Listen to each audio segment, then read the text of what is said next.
You're listening to a podcast from the Institute for Work-Based Learning at Middlesex University. Coming up. I was lucky enough to be at our graduation ceremony last year. All our colleagues there with their friends and their family, and they were just so amazingly proud to be there, and that's really what's made such a big difference with this programme. Work-based learning in action. Perhaps there's no better way of demonstrating the effectiveness of work-based learning than by going inside the doors of two organisations that are benefiting. First up, the Halifax. My name's Nick Walker and I have overall responsibility for the Halifax Work-Based Learning Programme. Hello, I'm Simon Garton. I look after the Halifax Accredited Programme and the relationship with Middlesex University. Second up, from the Rank Group. Hello, my name's Richard Wade. I'm Head of Compliance for the group. And from the Institute for Work-Based Learning at Middlesex University. I'm Darryl Bravenborough and I'm Associate Dean at the Institute for Work-Based Learning. Hi, I'm Peter Critton. I'm Project Manager Work-Based Organisational Learning at the Institute for Work-Based Learning. And I'm Chris Jameson. This is a podcast from the Institute for Work-Based Learning at Middlesex University. So, first up, Halifax. What are employees learning and how are they doing it? Nick Walker. So fundamentally, we identified that as a customer-focused organisation, we needed to drive more consistency. So for any customer that walked into one of our branches that had Halifax above the door, that we wanted to make sure they got a consistent level of service, a consistent great level of service, regardless of when they went in or where they went in across the country. And in order to do that, we built a programme taking all the best things that all our best branches did in terms of customer service, and we put them together into a programme where we wanted to make sure that we could ensure all our customers were treated the same way by our colleagues. And in order to make sure that that landed effectively, we had to apply an aspirational element to it. So rather than just making them do it, we wanted to make sure that our colleagues really wanted to do it as well. And by working with the university, that enabled us to get into the field of work-based learning and give them some benefits in terms of reflective learning, which Simon will talk about, but also make them feel like they were getting some value for what they were doing on a day-to-day basis from a learning perspective. Simon Garton. Yeah, I think the reflective learning in particular has been a real challenge for us. I think, and it's been the bit that's also given us a massive unexpected benefit, really, because it was a completely new concept. And I think the one thing that we do in the bank is we work at great pace, and at times we don't take stock and we don't stop and reflect on how we've done and what we've done, because we're always looking to move forward all the time. And I think this has been a great, valuable kind of exercise for us in terms of teaching people the value of reflection and how that can benefit them in terms of seeing what they've done and how they can improve their practice going forward. Darryl, you're the sort of link with Middlesex University here. You're working closely with Halifax. Does that resonate with your experience of this relationship? What strikes me is that people often don't realise how much knowledge they have, that they're carrying around with them, they're using in their jobs on a day-to-day basis, and typically they don't value it much.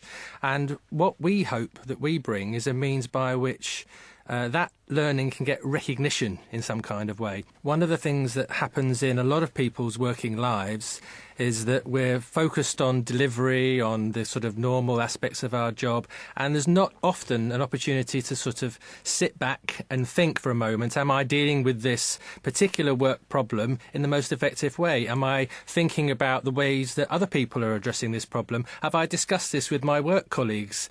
And what our kind of approach does is creates a little bit of space for people to do that, not in such a way as they're taken away from their day jobs. They're actually continuing to do their day jobs, but they're doing them in such a way, we think, that's likely to bring about more effective work solutions. It's not just a benefit for us, it's an expectation of us in the industry and of our customers that we are professionals and that we are qualified professionals. There is a tremendous amount of focus on the banking industry at the moment. So we are able to say to our customers who expect us to say, our banks are run by professionally qualified bankers, and Middlesex University have enabled us to be able to say that. Peter Critton from the Institute of Work-Based Learning, you've been listening to Simon, Nick and Darryl there. It's interesting, isn't it, to hear an account of work-based learning from the inside of an organisation? Absolutely. And my experience, certainly we're working in a number of organisations over a number of years, is the knowledge out there is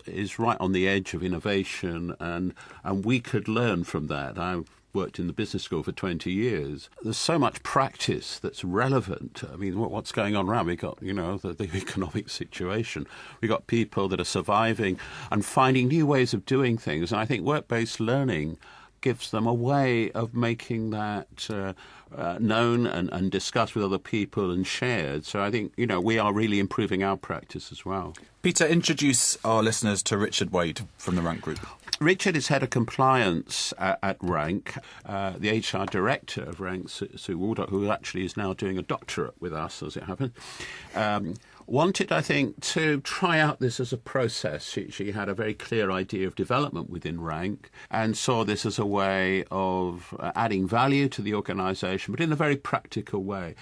And the key thing for me is these are senior people. And what for me was great was working with them together. I worked inside the organisation. That's really what I do. I work with a group, small groups, senior managers inside the organisation. So if you like, I get to know them from the inside. And Richard was one of 4 people who successfully completed their MA with distinction. Congratulations. Thank you. How did you find the process? It was a steep learning curve, I guess, if you're talking cliches. For those of us who haven't been in academia for many, many years, it was quite a difficult change. I think we all live very busy working lives, and obviously when we get a project, you would normally just jump straight into the deep end and try to get straight to the solution. And so changing to a way where there's such a structure and methodology and so many different ways of doing research, which one, I think, always assumes you just do research full stop, and then finding there's action research and other wonderful variations on it. It, in some ways, was a struggle, but then when you could sort of see through it and it suddenly clicked to find that, in fact, putting a structure, finding the way to do it is quite a difficult change, but when you find that the results are so much more structured, so much more detailed, and that you actually come to a much more substantial solution to the problem, it was quite fascinating, really, in that context, to change our old ways of doing things. It is a big change in thinking, isn't it? I guess that's why there's an advantage having someone like Peter there within the organisation to support you in that. It was. I mean, we love Peter to bits, really, insofar as the traditional feeling of an academic, which can be perhaps a bit intimidating and stuffy, whereas Peter is a breath of fresh air and perfect for what we needed, being non-academics in the traditional sense. So he's a great one for just wanting the story, wanting to get to the bottom of what we're doing, and all the peripheral stuff has to come with it, but isn't allowed to clog the whole process up. And so we enjoyed it so much more, I think, with his approach to it. Are you blushing, Peter? Oh, can you see that? It's interesting, the contrast in scale here, isn't it? There's sort of 4 people studying at the Rank Group. There's thousands at Halifax. I guess the key to work-based learning is that it is bespoke, Daryl. Yes, it is. However, what I would say is something that we've learnt from our experience of working with the Halifax is how powerful it can be in actually transforming the nature of a business. Halifax had a very clear aim in terms of what they wanted to achieve, and I think that's absolutely key. Had they not had that, I think it would have been far more difficult for us to take this forward. But because they had this clear aim to, become the most recommended bank in the UK, then we had a clear idea of what we were about. We realised that they needed to demonstrate clear business benefits from the activity. And we started from that point, and the scale of the whole thing, working with 1,000 Halifax managers across the country, meant that there are kind of spin-off benefits in terms of those managers actually engaging with each other. So it generates its own momentum within an organisation, which, when you're talking about the aspirational qualities of the Halifax programme, means that more people are going to get enthused with learning through their work than would that otherwise have been the case.